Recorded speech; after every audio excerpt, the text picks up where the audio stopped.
शहराम तरकई और आतिफ खान की वज़ीर आज़म से मुलाकात हुई है। इस मुलाकात में बरतरफ वज़रा ने इमरान खान साहब को अपनी अक़ीदतों, अपनी चाहतों का यकीन दिलाया है। खान साहब ने अपनी नाराज़गी का इजहार फरमाते हुए उन्होंने इंकिशाफ फरमाया कि डिसिप्लिन पर किसी किस्म का कोई समझौता नहीं किया जाएगा। पूछना यह था कि डिसिप्लिन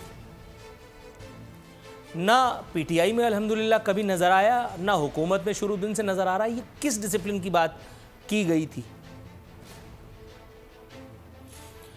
इस मुलाकात में शहराम और आतिफ ने केपी में गवर्नेंस पर तशवीश से आगाह किया। जाहिर है कि यह बात बजाते खुद किसी किस्म की तशवीश का बायस इसलिए नहीं है क्योंकि पूरे मुल्क में माशाल्लाह मामला चौपट ही हैं। तो ख़ास केपीके को आप क्यों बिला वजह जो है वो मुर्द इल्ज़ाम ठहरा रहे हैं? बात ठीक है, ताहम कुछ दिलजलों का ख्याल ये है कि इस एक मुलाकात के बाद, इस एक फ़ोटो सेशन के बाद एक और नादिर शाही यू टर्न के इम्कानात मज़ीद रोशन हो चुके हैं। देखना यह है कि कब ये वाक़या, कब ये मौजज़ा ज़हूर पजीर होता है। मौत पर मौत के साए मंडलाने लगे।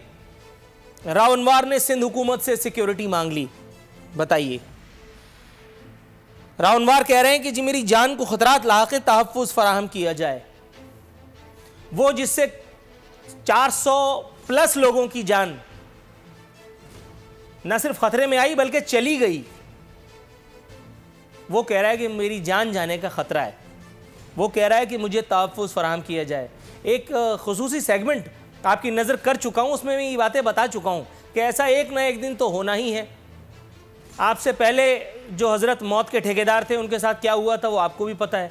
अब आप उन्हें शहीद शहीद कह के टाइम पास करें, आपका डिपार्टमेंट तो एक अलग चीज़ है, वरना उन्होंने जो गुल खिलाए थे वो आपको भी पता है। एक गरीब नहीं छोड़ा था उन्होंने, और जाहिर है कि कुछ मामलात आपके भी धर्म भरम ही थे। बहरहाल सिंध सरकार ने अपनी रिवायती हुब का टुवर्ड्स रावनवार सबूत देते हुए अपनी कमर कस ली है इस एक दरखास्त पर, और ये दरखास्त इन्वर्टेड कॉमास में मुतल्लिका हुक्काम तक महकमा दाखिला ने फॉरवर्ड कर दी है, जिसके बाद गालिब इम्कान है कि रावनवार को सिंध हुकूमत से इजाफी पुलिस सिक्योरिटी जो है वो दे दी जाएगी। एक और खबर है, अब से थोड़ी देर पहले एक मारूफ चैनल ने अपनी वेबसाइट पर यह खबर लगाई है। इस खबर के मुताबिक रावनवार ने पुलिस सर्विस में वापसी के लिए महकमा दाखिला सिंध में दस्तावेज़ात जमा करा दी। इस एक अजीब व गरीब खबर के मुताबिक रावनवार ने मौक़िफ़ अपनाया कि मुअत्तली पुलिस का बदस्तूर मुलाजिम रिटायर हुआ, न ही रिटायरमेंट का नोटिफिकेशन जारी हुआ। मुअत्तली के दौरान रिटायरमेंट का नोटिफिकेशन जारी नहीं हो सकता, इसलिए जितना अरसा मुअत्तल रहा उतनी ही सर्विस करने की इजाज़त दी जाए। हुजूर खा कमा तो खूब चुके हैं आप, जाहिर है कि मामलात भी आपने बैरून मुल्क सेटल कर रखे हैं। अमेरिका ने आपकी जायदाद मतलब हथियाई है तो कुछ तो किया होगा, आपने गन्ने का रस तो नहीं बेचते थे आप। एक पुलिस वाले की तनख्वाह कितनी होती है? मुझसे तो बहरहाल कम होगी, इतना तो अल्लाह का शुक्र है सुम्मा अल्हम्दुलिल्लाह। 2-3 बल्कि मेरा ख्याल है ज़्यादा ही रावनवार मैं ज़ाती तौर पर मुलाजिम रख सकता हूँ। अल्लाह का शुक्र है सुम्मा अल्हम्दुलिल्लाह, तमाम तारीफ़ अल्लाह रब्बुल इज़्ज़त के लिए। लेकिन बहरहाल जितने मामलात आपके इन्वर्टेड कॉमास में अच्छे हैं, अल्लाह ना करे कि कभी किसी के हों। वज़ीर रेलवे आज एक मरतबा फिर मेरे मोहतरम शेख रशीद अहमद साहब खबरों में रो पीट रहे थे। मुख्तारा माई की अदाकारी कर रहे थे, काबीना खान साहब के सामने बता रहे थे कि जी मुझसे सुप्रीम कोर्ट में सख्त सवालात पूछे गए, मेरी तज़हीक हुई। ये तो खबर है, सनसनी खेज खबर। शेख रशीद की भी तौहीन हो सकती है, गजब खुदा का। बताइए, नवाज शरीफ की पप्पियां ले ले करके अपनी पिछली वजारतें इन्होंने जस्टिफाई की। ज़ियाउल हक के मिशन को नवाज शरीफ साहब आगे बढ़ाने के लिए चले थे।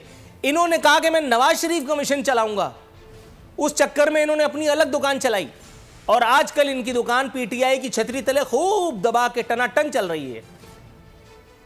वज़ीर आज़म को उकसाने की तमाम तर कोशिशें नाकाम हुई। वज़ीर आज़म इनसे ज़्यादा होशियार निकले। वज़ीर आज़म ने कहा होशियारी ना करो, अदलिया का एहतराम हम पर वाजिब, मुतमईन करना अदालत को हमारी जिम्मेदारी है। साथ ही साथ वज़ीर आज़म ने यह भी फरमाया कि PIA के हवाले से अदालत के जो तहफ़्फ़ुज़ात हैं उन्हें भी दूर किया जाएगा।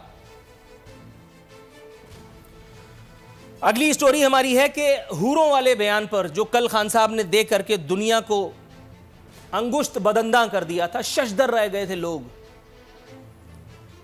ये सोच रहे थे कि नर्सेज हूरें इंसान को कब लगने लगती हैं, वो कौन सी एक जहनी स्टेट होती है कि जब जा कर के इंसान को नर्सें भी जो हैं वो कोई चीज़ लगने लगें। मरियम औरंगज़ेब ने इस बयान पर नुक्ताचीनी फरमाई है। कहा है कि इन अजीब व गरीब बातों पर एक नहीं 2 टीके बनते हैं।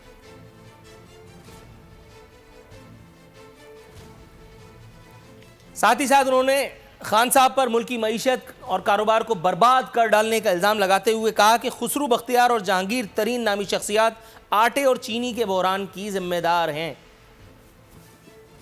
मेरे साथ आज इस प्रोग्राम में मौजूद हैं, नहीं बल्कि क्यों मौजूद हैं, एक और ख़बर शेख रशीद वाली ख़बर से ही निकली है, लेकिन ये ज़्यादा इम्पॉर्टेंट है। वज़ीर आज़म ने कहा है कि जी महंगाई मज़ीद नहीं बढ़नी चाहिए। किसी शख्स के घर में मेहमान आए, उसने मुलाजमीन को बुलाया, बोला नो चाय। इत्तेफाक से मेहमानों की तादाद 9 ही थी। वो काफ़ी देर तक बैठे रहे, उकता आ गए फिर भी बैठे रहे, तंग आ गए फिर भी बैठे रहे। आखिर उन्होंने कहा भाई चाय पिलानी है कि नहीं। पता चला कि भाई उन्होंने 9 चाय नहीं 9 चाय कहा था। इसी तरह खान साहब ने कहा कि महंगाई नहीं बढ़नी चाहिए। फिर इन्वर्टेड कॉमास में उन्होंने कहा आवाम को मजीद रिलीफ देना। वजीरों ने कहा जी सर। माशी टीम को हिदायत की गई है कि आवाम को ज़्यादा से ज़्यादा रिलीफ फराहम किया जाए। गालिब इम्कान ये है कि अगले 24 से 48 घंटों में किसी न किसी चीज़ की नर्ख बढ़ा करके आवाम को अच्छा खासा रिलीफ इंशाअल्लाह ताला फराहम कर दिया जाएगा। और उसके बाद एक ज़बरदस्त किस्म की आड़ तो मौजूद है ही कि नवाज शरीफ चोर था और आसिफ जरदारी डाकू। फिर किसी पे इल्ज़ाम डालते रहेंगे और उसके बाद फिर जब कोई सवाल पूछा जाएगा तो कहा जाएगा कि जी आप जमहूरियत दुश्मन हैं और फलाने और डिकाने हैं। सब्सक्राइब करें और बेल दबाएं ताकि कोई खबर रह न जाए।